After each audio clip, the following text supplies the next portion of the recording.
The minute 30 to go, and now they hold a favored position.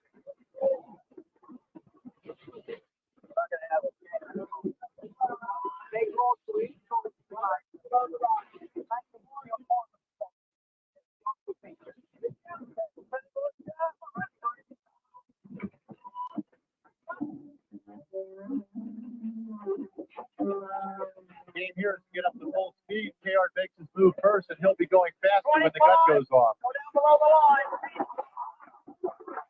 20.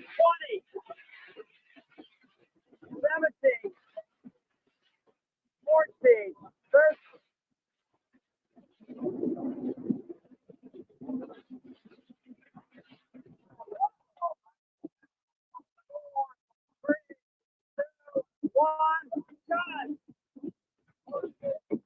Another clean start and another good job by Dylan Bob.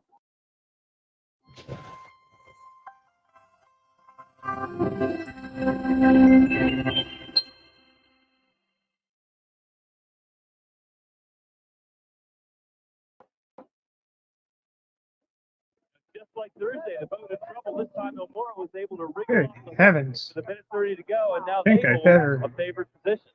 change that around. Hi, everybody. Been a long time. I'm still here. Been through a bout of COVID over the course of the last month.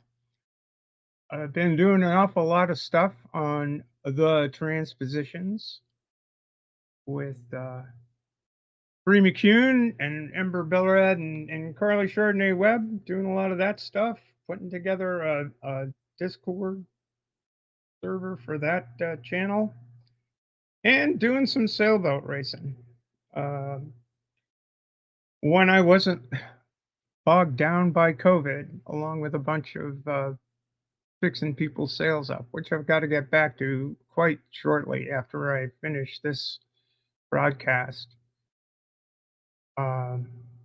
Anyway, sailing is back on the program for me. We launched the boat. There's a little video of our putting the mast up that's on my channel that you can see. I've had 7 races so far, and I've taken part in 5 of them. The 5 that I did, we won, which makes me very happy. The team managed to score a 3rd and a 2nd, an 11-boat fleet. The night I was away, down with COVID, but yeah, it's been fun. Been a great time. So I'm pretty proud of that. I'm pretty proud of all of the efforts that we've put into making the Transpositions, which is a weekly news show about items that affect the trans community and the world at large. The things that come to mind, our own takes on the news and just the news itself.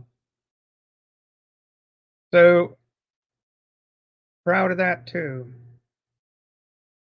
And now for the Prejudice. Sadly, I just got to find a tab here.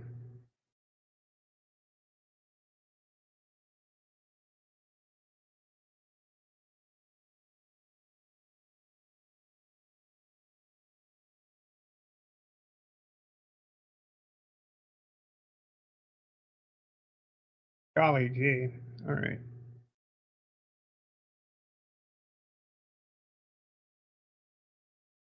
Here we go.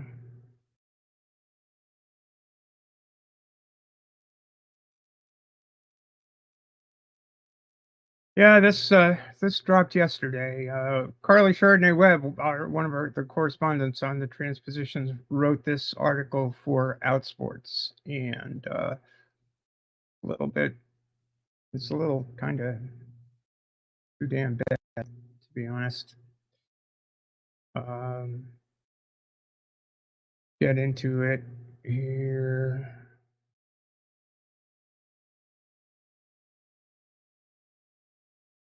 Yeah, Lia Thomas loses The panel of judges dismissed the case on eligibility grounds that trans athlete Lia Thomas brought against the World Swimming governing body.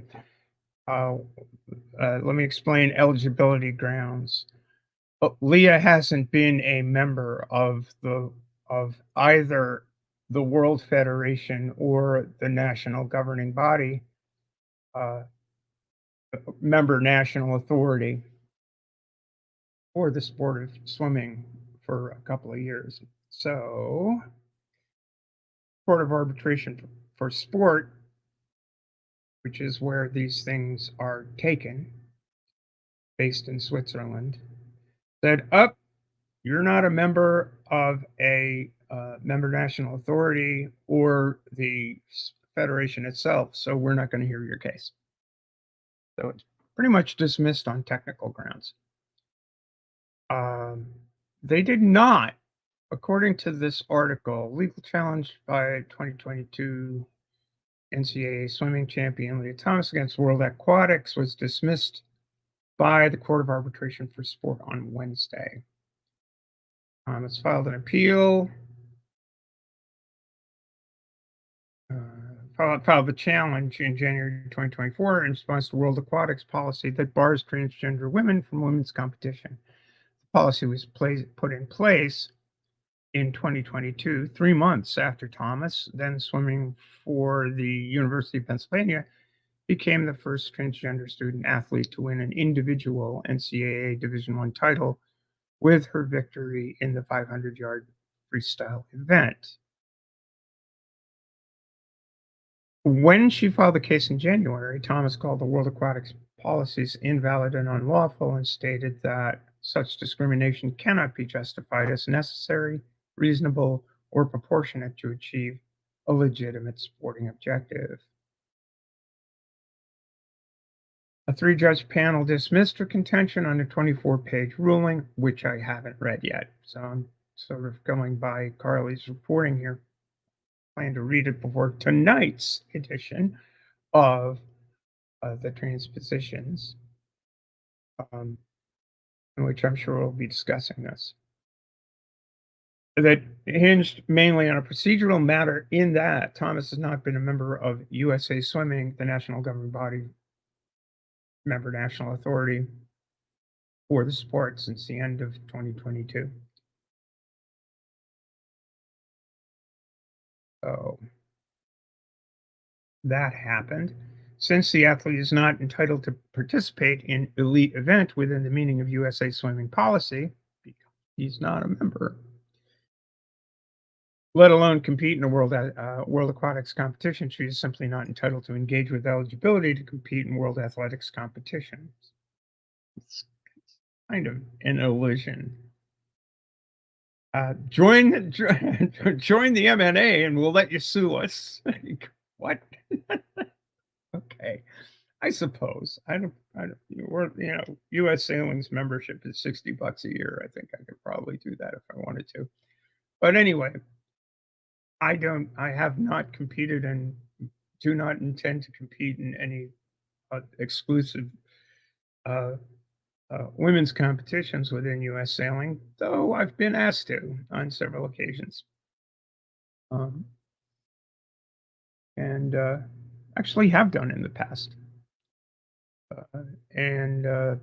U.S. Sailing has adopted, I don't know whether World Sailing has adopted policies similar to World Aquatics, and I'm engaged with my member national authority and with World Sailing on the issue, and have been for like 3 years now, since 2021. So CIC did its thing. So that we're still having a back and forth on that whole thing. But anyway.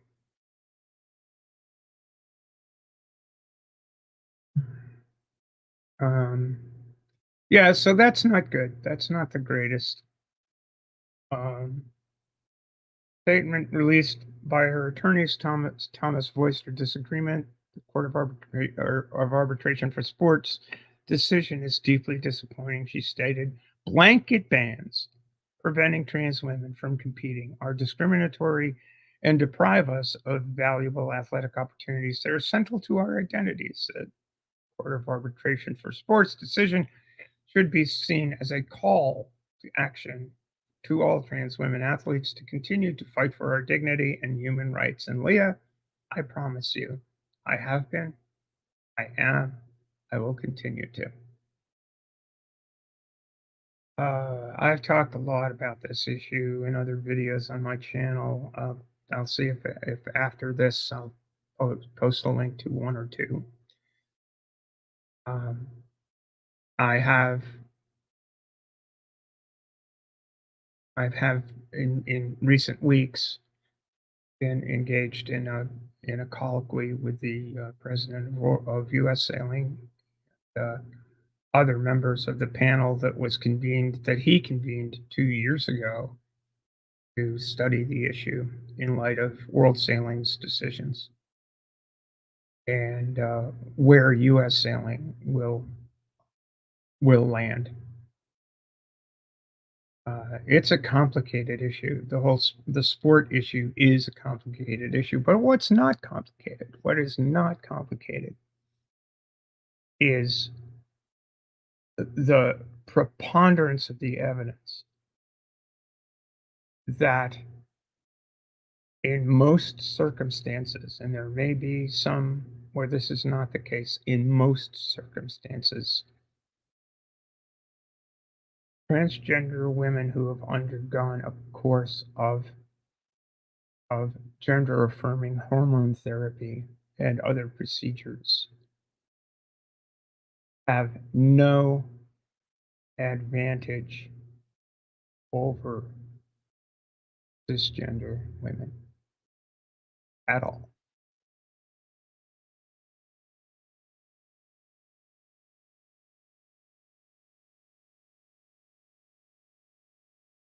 This ban does not affect women with complete androgen insensitivity syndrome, even though their chromosomes are XY. And sex is a cluster of traits, not one of which is standing on its own, is dispositive of secondary of emergent traits such as athletic performance or the ability to play chess or the ability to throw darts.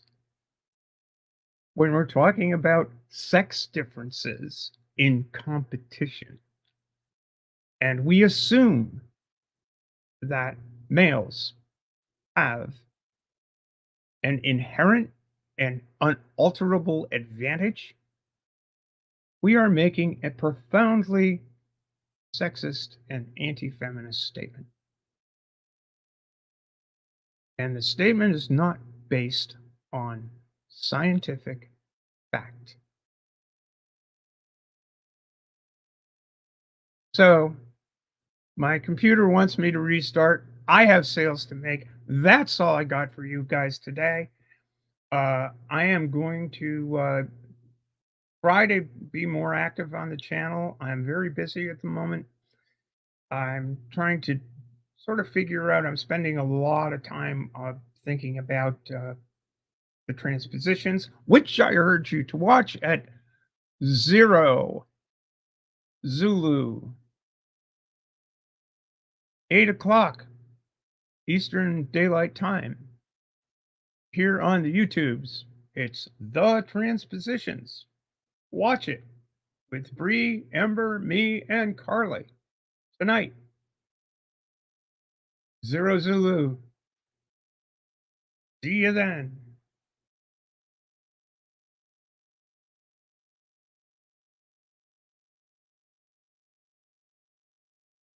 I'm telling my computer to bugger off.